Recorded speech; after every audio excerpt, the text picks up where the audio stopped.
You know that feeling when you're about to score 30% off, but they want your number? Ugh.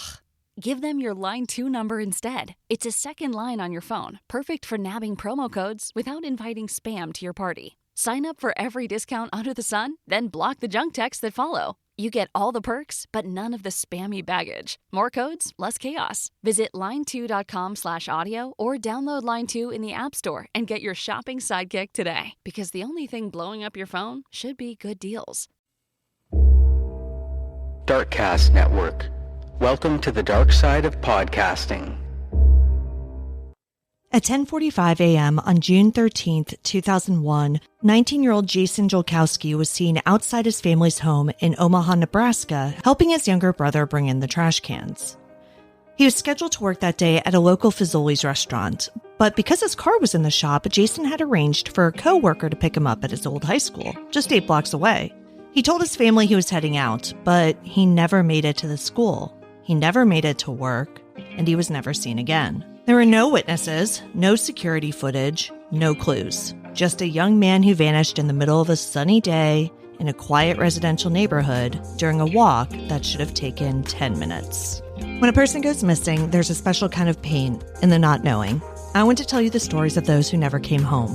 Today, I want to tell you the story of Jason Jolkowski. I'm Kona Gallagher. And I'm Ethan Flick. And this is And Then They Were Gone.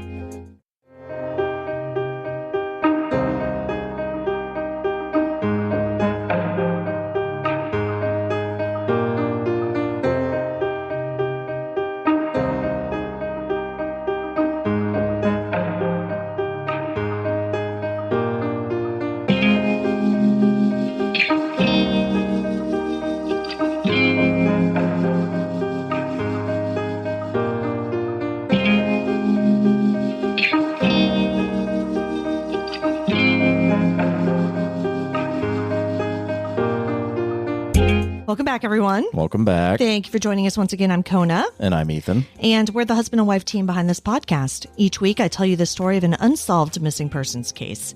Ethan doesn't know anything about the case going into the episode, and he's here to provide his reactions and questions in real time, hopefully asking some of the same ones you have at home. This case is utterly baffling, and this episode is going to be short because, like I said in the intro, there are basically no clues. Well, right away, I'm getting I'm sure we'll hear this, the vibe that he left on his own accord. He's started a new life. Yeah, I mean, that certainly comes up, but it's not the prevalent theory? No. Okay, well, that's good. Yeah. But of course it came up. I mean, how could it not, you know? But what's really interesting about this case is how, I mean, I didn't know about it, but I knew of it in a kind of roundabout way. I knew about Jason's story a little bit because of what came afterwards in terms of like advocacy and things that his parents have done. So obviously we'll get into that, but it's weird because it's kind of a famous case that nobody's heard about, if that makes sense, which I know it doesn't. Not at all. No. Yeah, fair.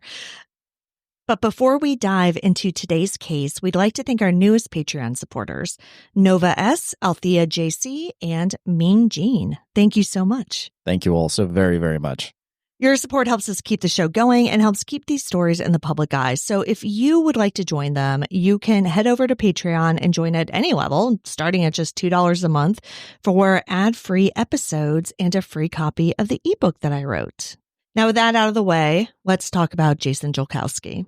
Jason Anthony Jolkowski was born on June 24th, 1981 in Grand Island, Nebraska, to Kelly and Jim Jolkowski. He was the oldest of 2 children and lived in Omaha with his parents and his younger brother, Michael. At the time of his disappearance, Jason was 19 years old and was living a fairly typical life for a recent high school graduate.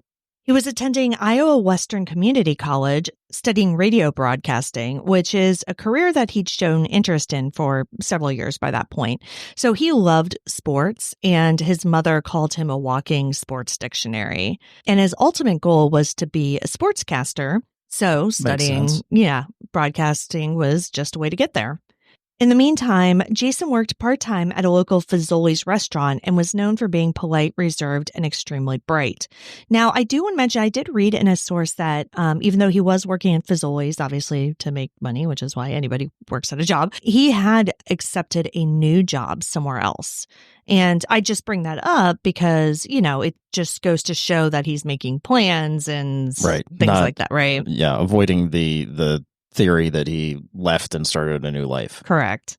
Now, Jason wasn't exactly like a big social butterfly. He was quiet. He was sometimes shy and really wasn't the type to go out partying or, just randomly disappear for hours at a time. According to his parents, he wasn't the kind of teenager who acted out or broke rules. Like, he was just dependable and, he had his small group of friends and that's who he stuck with. He also loved trivia, especially anything related to sports, which goes back to being that walking sports dictionary. And he could rattle off obscure stats and player histories, which is something his family and friends found both amusing and impressive, which, yeah. I mean, I would too, but I'm sure they're amusing, in quotes a little also bit. Impressive. Annoying. Yeah. In 2001, Jason was living at his parents' home near 48th and Bedford Streets in the Benson neighborhood of Omaha. It was a quiet residential area. It was, a place where kids walked to school and neighbors knew each other. Though during my research, I did find people who lived in the area in the early 2000s, and they said that while it was yes, typically a quiet residential area, there was certainly crime as well. So it's not, you're in the inner city or anything like that. But one Reddit user, for instance, said that they had been jumped in that area. Oh, okay. Yeah. Well, I mean, crime happens everywhere. But, Exactly. So this neighborhood, is it, I know you said it was residential, but is there a lot of woods in the area? Is it houses on top of houses, like your standard suburban Yeah, I think area? it was just pretty suburban. I mean, it was in Omaha, right? So Right. definitely near a city. And flat. Yeah, we're not talking about Washington State or Oregon or exactly. That's what I was exactly. getting Yeah. at. And again, back to the crime of it though, Jason was 6'1" as well. Now he was 165 pounds. So Sure. a tall guy. Tall but and not, lanky. Yeah, tall and lanky. So again, not intimidating, but also not somebody you'd be oh, let me abduct this person off the street, you know? Yeah. It'd be hard to force him into a car. Exactly, right? You're going to fold him in half. What are you going to do? Despite all of this, within a few hours, Jason went from planning a ride to work to missing without a trace. June 13th, 2001 was a typical summer day in Omaha, Nebraska. Jason was scheduled to work a shift at Fazoli's, which, as we mentioned, is a local fast casual Italian restaurant, and he'd been working there for several months. He was supposed to start at noon, but that morning, around 10:30, his manager called and asked if he could come in a little bit early to help out. Jason agreed, but there was a slight complication. His car was in the shop, and Fazoli's was about 4 miles from Jason's house.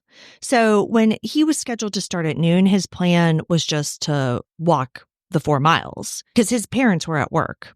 So his plan was just to walk the 4 miles, but because his boss wanted him earlier, he couldn't really do that and get there any earlier. You know what I mean? Yeah. And this is the part I've read kind of conflicting things. In some, it said that he contacted a coworker and asked for a ride. I did read something else that said that his boss kind of talked to a coworker and coordinated a ride. But either way, a coworker was going to come pick him up. Jason, however, was garbage with directions. And so he didn't even really want to try to direct this person to his house. Okay. And again, we're talking 2001. So this is the era of if you wanted to go someplace and get directions, you either still had a map book in your car or a MapQuest, which that you would then print out and bring with you. Yeah. Neither one is super easy or convenient. Yeah. But especially if it was a coworker that was already at work. Oh yeah, that's a good point. I don't know if that coworker was already at work or not. But yeah, you're right. Yeah, that would make it even harder. And very few cars at the time had GPSs. So anyway, what the plan ended up being was that they were going to meet at the high school. So both Jason and the coworker had gone to that high school. So they both knew where it was, and it was 8 blocks from Jason's house. So he could easily walk there, meet up with the coworker, they go to Fazoli's. Seems like a plan. Yeah, makes sense. So Benson High School is the high school that they decided to meet at. I don't know for sure if Jason walked to school like when he was a student there, but given that it was only $8 away, I would imagine that he did. Yeah. At least up to the point that he got a driver's license. Right. So, either way though, like it's clearly a route he's very familiar with. Yeah. And 8 blocks is not that far away. No, not at all. At around 10:15 a.m., a neighbor saw Jason outside helping his younger brother bring in the garbage cans. And that was apparently a little bit before Jason got the phone call to come into work early. Now, they were supposed to meet at around 11 at the high school. So the coworker arrived at Benson High shortly after 11, but Jason wasn't there.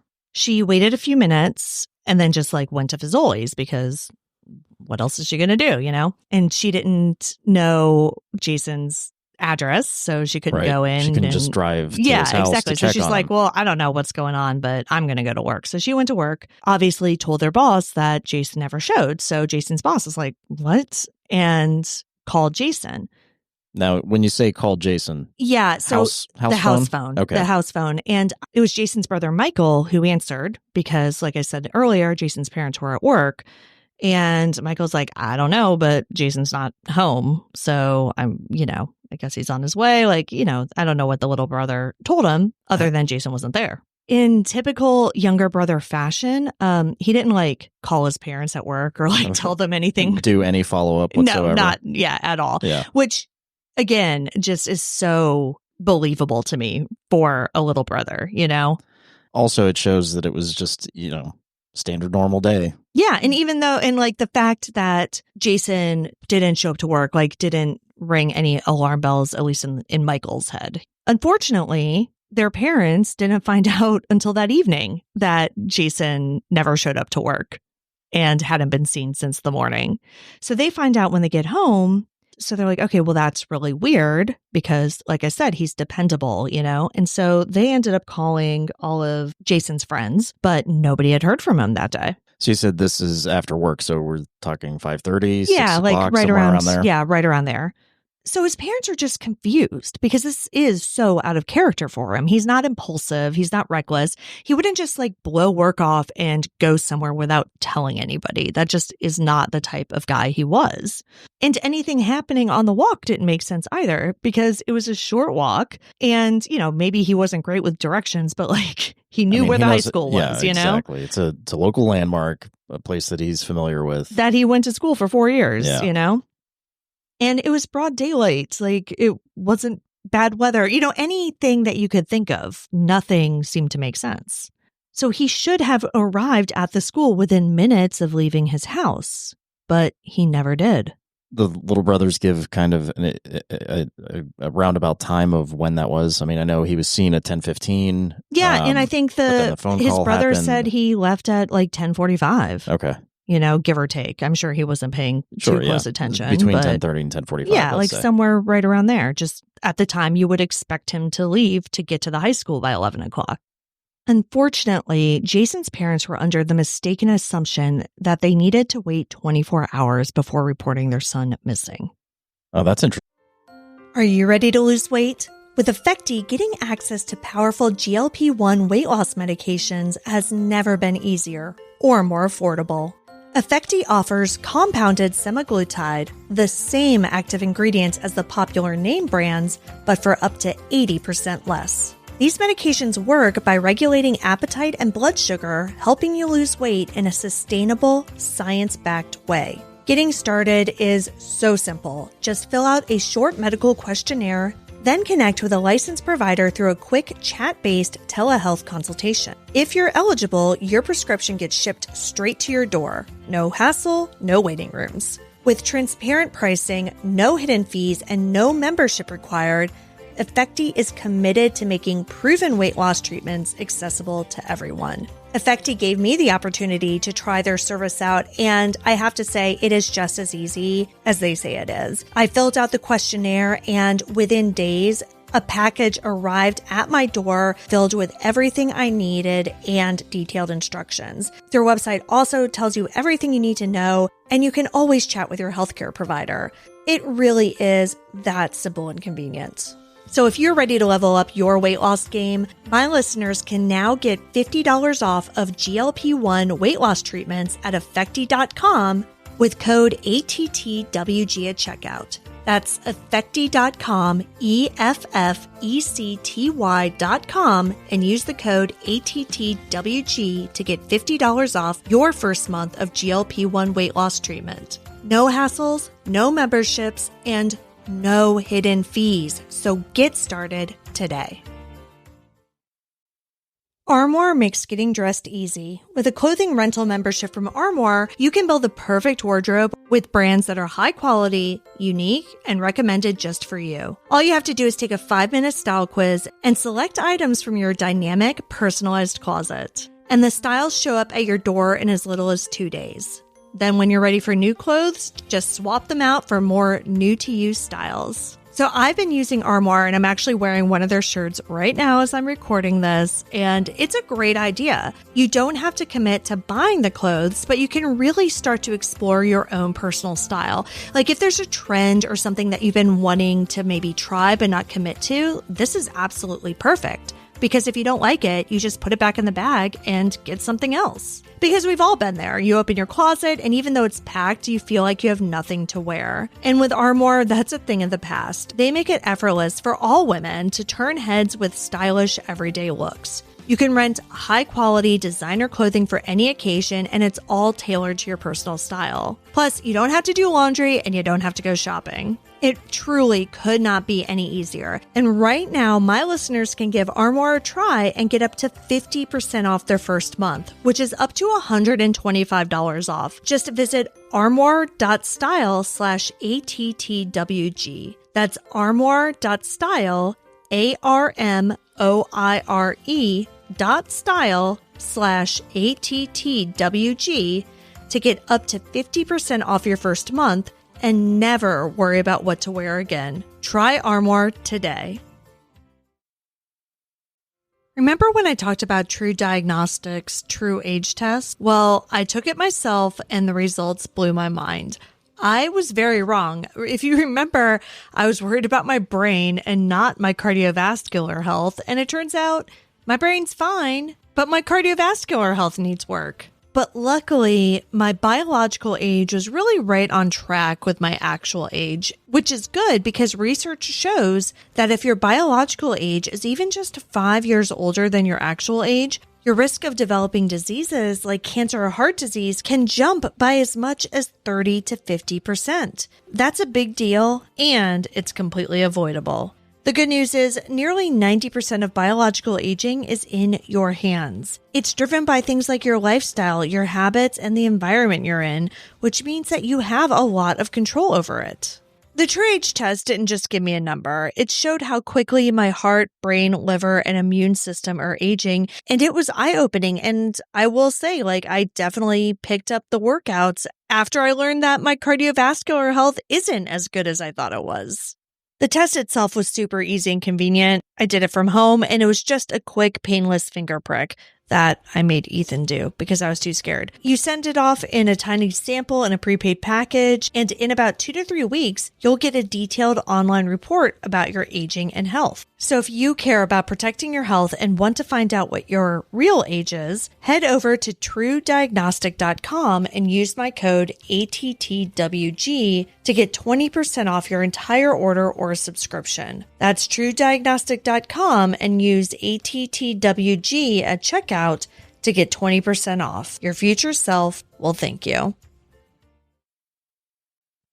Let me tell you about the online cannabis company that's revolutionizing how we deal with life's challenges, from sleepless nights to stress-filled days. Mood.com has created an entire line of functional gummies that target specific health concerns with 100% federally legal THC blends that are delivered discreetly right to your doorstep. And you can get 20% off with your first order at mood.com with promo code ATTWG. They have so many different types of gummies. It's absolutely wild. Their Sleepy Time gummies will knock you out in about 15 minutes flat with no hangovers, and no grogginess. You will wake up feeling amazing. They even have gummies for pain relief, and I have some that I'm going to give to a relative who has hip problems but can't take ibuprofen for other health reasons. And their Epic Euphoria gummies, they're perfect for those days when nothing's going right and you just need to hit the reset button on your crap mood. What makes these different is how they've paired THC and other cannabinoids with herbs and adaptogens. You're not going to find gummies like this in a dispensary or anywhere for that matter. And they have gummies for literally everything: immune support, menopause relief, PMS symptoms, mental clarity, and sexual arousal. And each one is crafted using federally legal cannabis grown on small family-owned American farms. I want to stress this one more time. This is federally legal. There are no pesticides, no BS, and they can ship to most states in the U.S. Best of all, not only does Mood stand behind everything with an industry-leading 100-day satisfaction guarantee, but as I mentioned, listeners get 20% off their first order with code ATTWG. So head to mood.com, browse their amazing selection of functional gummies, and find the perfect gummy for whatever you're dealing with. And remember to use promo code ATTWG at checkout to save 20% on your first order. Interesting. Well, I wonder where they would have thought that, or like where they got that. TV, movies. I mean, that's like on every cop show ever. Oh, I always thought it was 48 hours. They say that. Oh, yeah. Well, I mean, either way, way, but like, so they didn't even call it in that first night. And honestly, maybe they didn't think that he was officially a missing person that first night. I don't know. Yeah. So it wasn't until the next morning, June 14th, that they called the Omaha Police Department to report him missing. However, while that first 24 hours would have been a crucial investigative window, it doesn't really seem to have mattered in the end, because even a day later, police weren't too concerned about what happened to Jason. Because Jason was legally an adult and because there was no evidence of foul play or a specific threat, police initially treated his disappearance as that of a voluntary missing adult. There we go. Essentially, they suggested that he just chose to leave. But his family pushed back because Jason had no history of running away. He hadn't taken any belongings. He had maybe $60 in cash on him, but he hadn't touched his bank account. Oh, and so back to the phone issue, though. Remember, 2001, some people had cell phones. Some people did not have cell phones. Right. I had a cell phone. You did not. I did not. Right. And we've talked about this in other episodes. I have read reports where Jason did have a cell phone, but I'm not 100% clear on if he had it with him when he left the house. Because that's the other thing. In the early days of cell phones, we didn't necessarily always have it with us.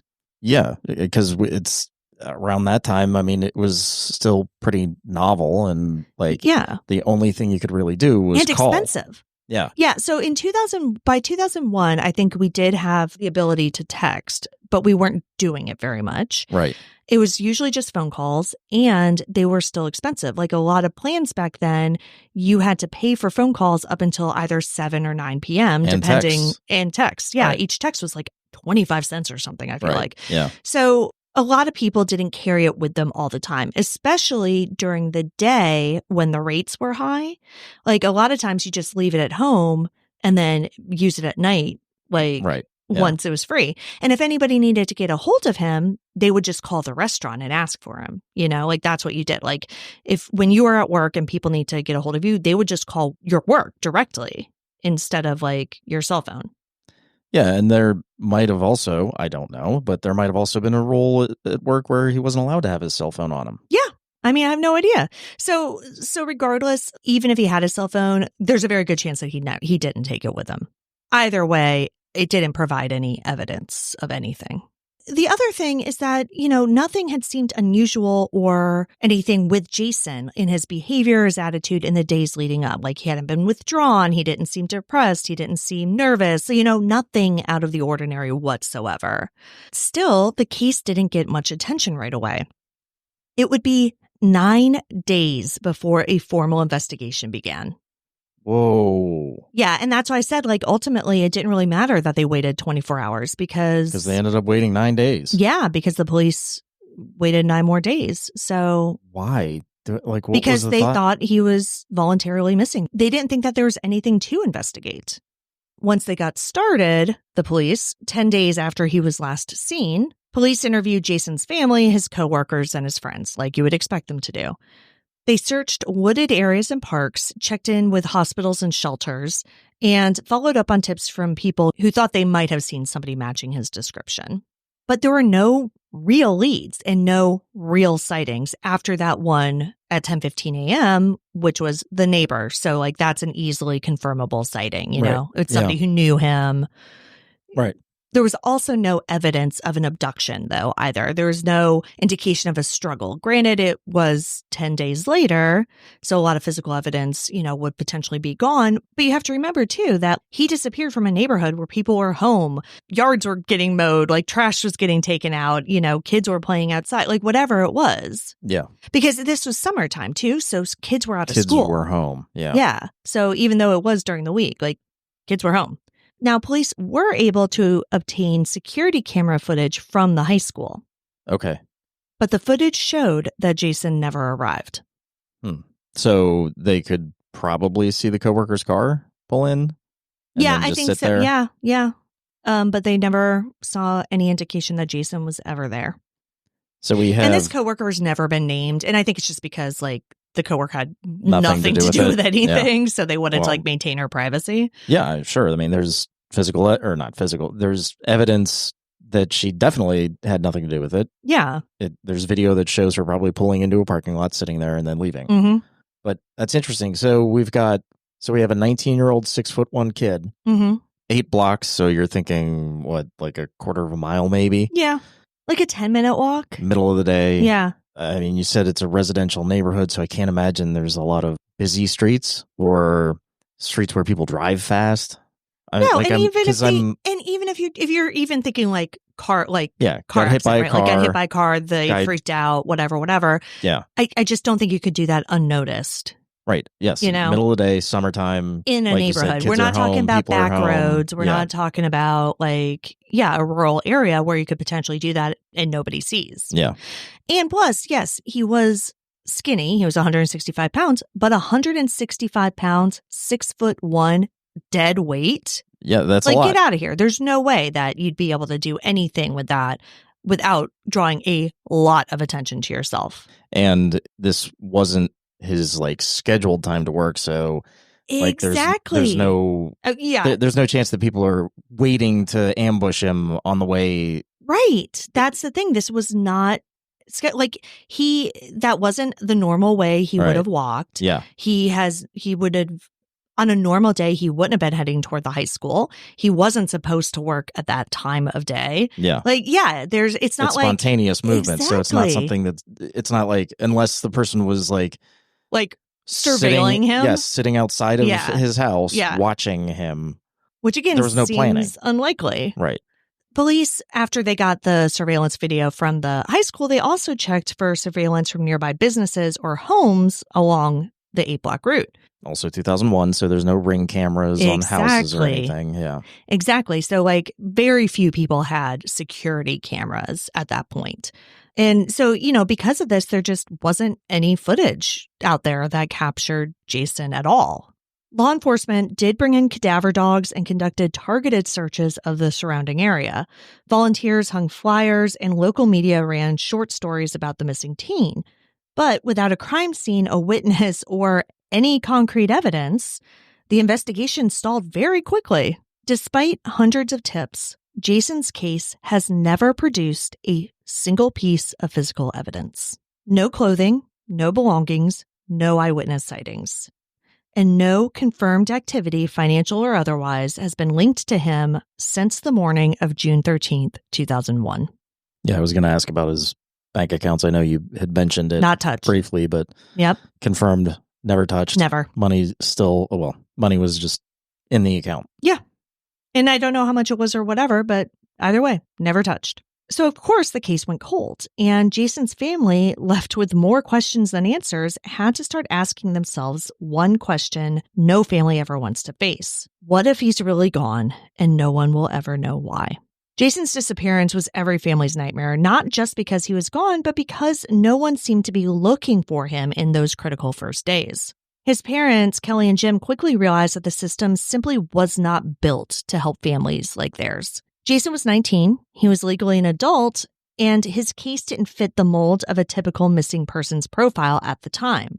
There was no evidence of foul play, and he hadn't left behind a note. So for law enforcement, there was just little to go on and really no urgency. But the Jolkowskis aimed to change that. So they began their own search. They plastered Jason's photo around Omaha, and they wrote letters to news outlets hoping that someone might come forward with a lead. They also began to connect with other families of missing people, and when they did this, they realized that what was happening to them wasn't unique. And again, it clearly isn't, because we've done a ton of episodes where people have gone missing under similar circumstances, and because they're adults, cops don't do anything. Yeah.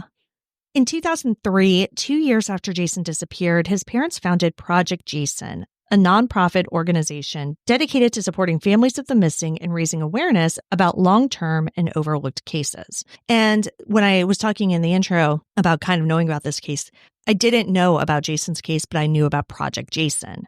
I just had no idea. The two were linked. Yeah. That Jason was the same. This was the Jason. Yeah. If you listen to the show a lot, you know that I go on web sleuths all the time when I'm researching cases. And when I'm researching cases from around this time period, like the early 2000s, Project Jason is constantly mentioned. And Jason's mother, Kelly, was an active user on web sleuths.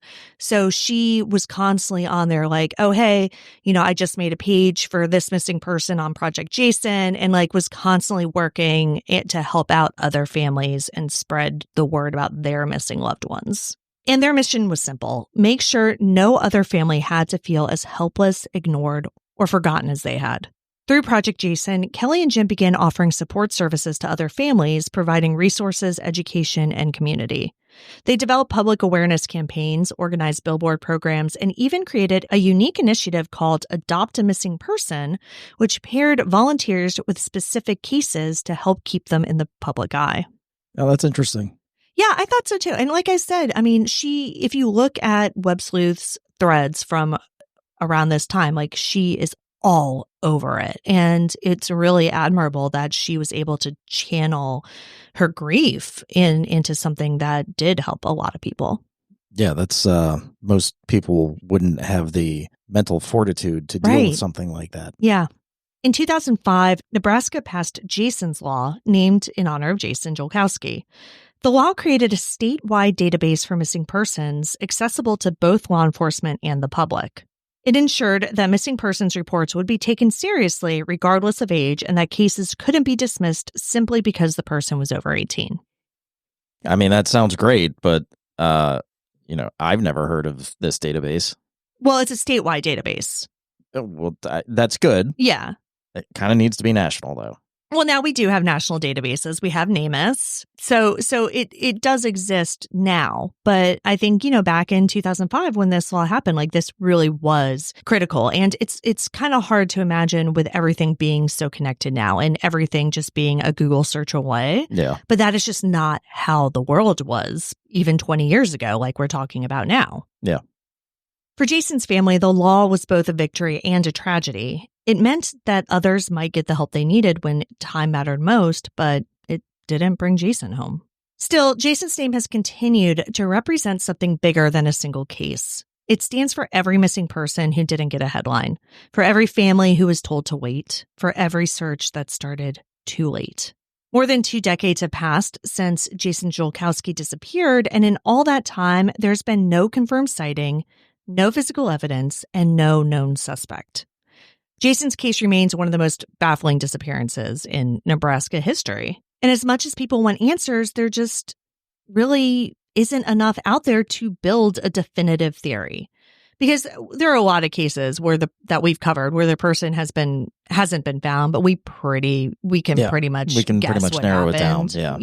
Yeah. With this, there's nothing. There's a million possibilities of what could have happened. Absolutely. So what did happen to Jason Jolkowski?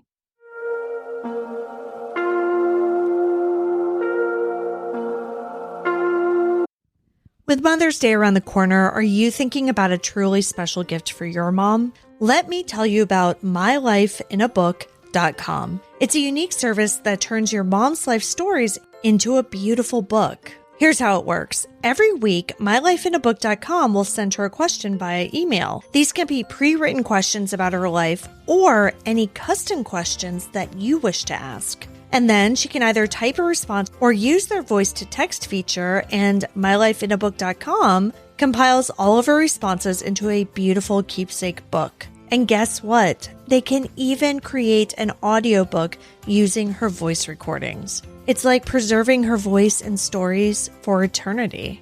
Imagine discovering stories about her youth, adventures, and the challenges she overcame. This book becomes a legacy. It's something that you and future generations can treasure forever. Your mom's given you a lifetime of stories. This is your chance to give her a way to share them. And this is something that Ethan and I had been thinking about doing with our parents. We have this podcasting equipment, so we wanted to find a way for them to tell their story. But I love this because it's so regimented. They send them a question every week, and it just makes it really easy and turnkey. And it just seems like a great way for us to get our parents' stories down so that our children and our children's children can have them. So if you're interested, check out myLifeInABook.com and use code ATTWG at checkout for 15% off. Create an unforgettable gift for your mom this Mother's Day. That's myLifeInABook.com and use code ATTWG for 15% off today. Has it ever felt like you're doing everything right? You're eating healthy, you're working out, and yet your energy still crashes, or your mood swings hit out of nowhere, like a twist in a crime story that you didn't see coming. Listen, I've been there too, and what I've discovered is that many of these issues could be tied to hormonal imbalances, like a hidden criminal lurking in the background, throwing everything off track. But here's the good news. This is one mystery that you can solve with Happy Mammoth. There's no need for a long investigation. Just take the free 2-minute quiz from Happy Mammoth. You answer a few questions about what you're experiencing and where you're at in life, and you'll uncover the real culprit behind your hormonal symptoms. And the best part? After taking the quiz, you'll get a personalized recommendation to help you balance your hormones so you can finally feel like yourself again. According to a survey, after taking Hormone Harmony, 86% of women started to lose weight. 77% said that it improved their mood. And the biggest benefit, 100% of women surveyed said they're feeling like themselves again. For a limited time, you can get 15% off your entire first order at happymammoth.com. Just use the code ATTWG at checkout. That's happymammoth.com and use the code ATTWG for 15% off today. Hey, it's Kona, and April is Earth Month. Did you know that most mattresses end up in landfills within a decade? That's why quality is sustainability. Avocado Green mattresses are built to last. They're crafted with non-toxic certified organic materials and made in their own zero-waste factory. They've already diverted 85% of waste from landfills, and they're working toward even more. And as a 1% Planet member, Avocado donates at least 1% of all revenue to environmental nonprofits tackling climate change, restoring ecosystems, and protecting our planet. That means every time you choose Avocado, you're directly supporting organizations making a real impact. A better night's sleep and a better planet? That's a win-win. You can even have a sleep trial up to 1 year and generous warranties for your peace of mind. So head to avocadomattress.com today and save up to 10% on certified organic mattresses. Dream of better for you and the planet. Want to keep your personal number private but still stay connected? With Line 2, you can get a second phone line right on your device with a super simple app and no need for another phone. Whether it's for online shopping, dating, or shielding your main number from spam, Line 2 is an easy way to manage it all. Ready for peace of mind without breaking the bank? Call, text, block, and more for only $9.99. Get started with line2.com/audio or download Line 2 in any app store today. Line 2, your second line simplified.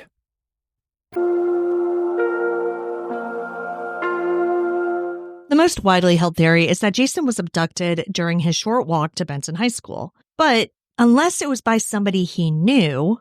That's what I'm thinking. I can't see how it would be possible. For the reasons we talked about before with like, Right. you know, you can't get a 6'1" like kid into a car, like, you know, unless they want to go into the car. Yeah, I mean... Without somebody noticing. Right. Yes, that's where I was going to Yeah. go. Like, yes, is it physically possible? Yes. Sure. I'm sure he could have been overtaken. But Especially if there were multiple people in the Yeah. car. But again, you know, this is middle of the day. People are home.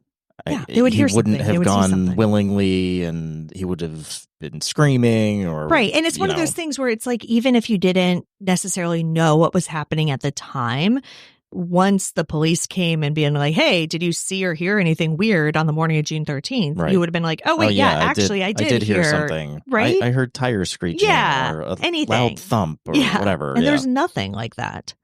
But if someone he knew and trusted drove up, then maybe he would have gotten in the car. But even if it was somebody he knew, again, like we talked about, this wasn't Jason's normal schedule. So it would have been really hard for somebody to plan this. Right. And if it was somebody spontaneously seeing him and saying, hey, do you want to ride?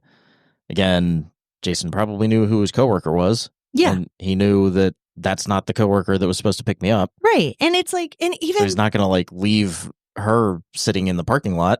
Exactly. Like, that's the other thing, because like the only thing that makes sense would be as if he willingly took a ride from somebody. But like, would he really do that knowing that his coworker is sitting in the parking lot of the high school like, down the street? That's just rude, Yeah. you know? And I don't, Right. He doesn't strike me as the person who would just be rude like that, you Yeah. know?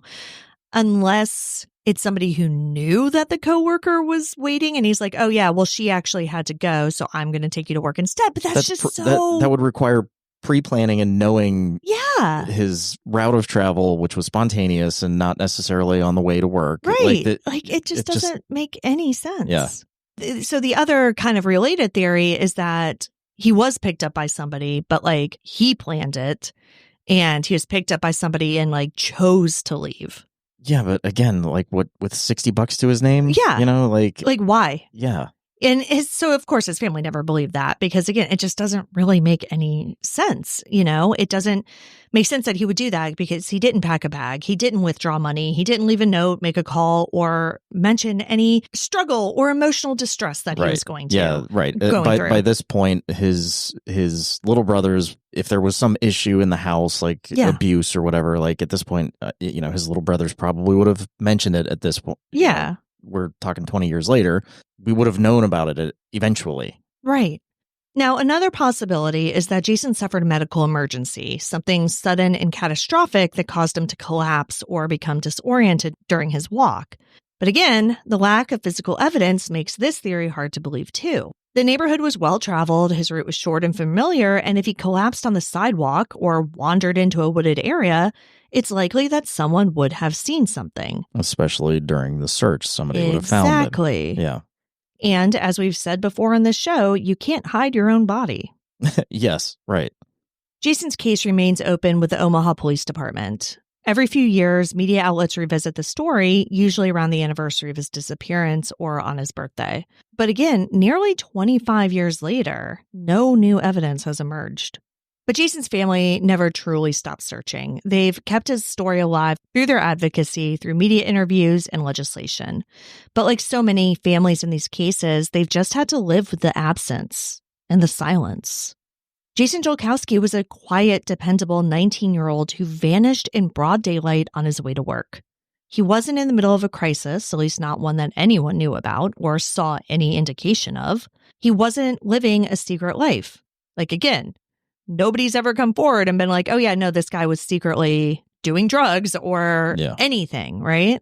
And he wasn't someone who just left without telling anyone. That's just not who he was. That day, he was doing what he always did, being responsible, showing up when asked. And in the time it took to walk 8 blocks, he was gone. There were no witnesses, no screams, no sign of a struggle. It was just a vanishing. And I haven't even been able, in researching this, I haven't been able to find like gossip about what may have happened to him. Again, because in a lot of times in these cases, you can at least find in forums locals saying, well, oh, maybe this is what happened. Maybe this is actually somebody you should look into, et cetera, et cetera. I couldn't even find that in this case. Seemingly everyone involved who knew anything about Jason or what happened is just truly baffled. What makes Jason's story even more heartbreaking is that it didn't just highlight the tragedy of his disappearance, it also showed the flaws in the system. It's the same flaws that we see over and over again in the cases that we've covered on this show. In those first hours, when his family knew something was wrong, there was no urgency, there was no protocol. Because Jason was legally an adult, his case didn't spark the kind of immediate response that might have made a difference. And yes, there are obviously many reasons that you would take the case of somebody who's missing and is underage more seriously than a missing adult. Right. But bad things can happen to people at any age. Jason's family should truly be commended for the work that they put in after his disappearance. Like you said, it takes a special type of person to be able to do anything productive, I feel like, after going through a horrible event like this. And they help change the way Nebraska responds to missing persons cases, which is a big deal. And through Project Jason and through Jason's Law, they've helped countless other families in their darkest moments. They made sure that Jason's name would mean something, that his disappearance wouldn't be the end of the story. But for them and for so many of us, there's still one story that's left unfinished. The story of Jason Jolkowski.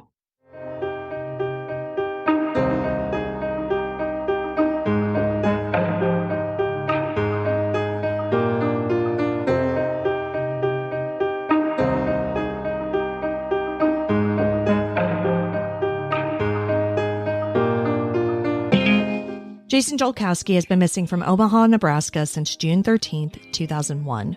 He's a white male with brown hair and brown eyes. At the time of his disappearance, he was between 6'1" and 6'2" and weighed approximately 165 to 175 pounds.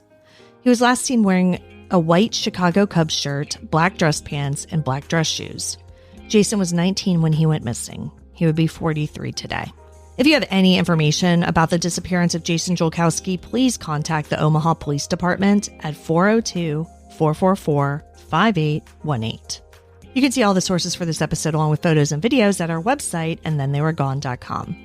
And be sure to follow us on social, And Then They Were Gone Pod on Facebook and at ATTWG Pod on Instagram and TikTok.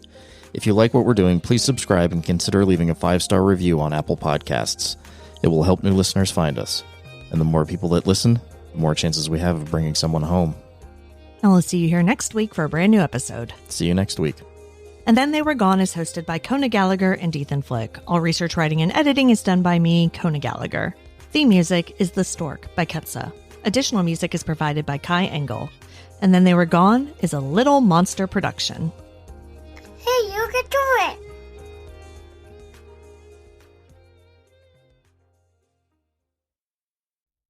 Ugh, spam calls. Sound familiar? Introducing Line 2. Get a second phone number right on your existing phone. Imagine discounts, appointments, online forms. Handle it all without giving out your personal number. It's like having a secret weapon against spam. And when those unwanted calls sneak through, boom, blocked. No more interruptions, no more stress. Stay connected, stay protected. Keep your main number safe and out of harm's way. Ready to take back your phone? Visit line2.com/audio or download Line 2 in the App Store today.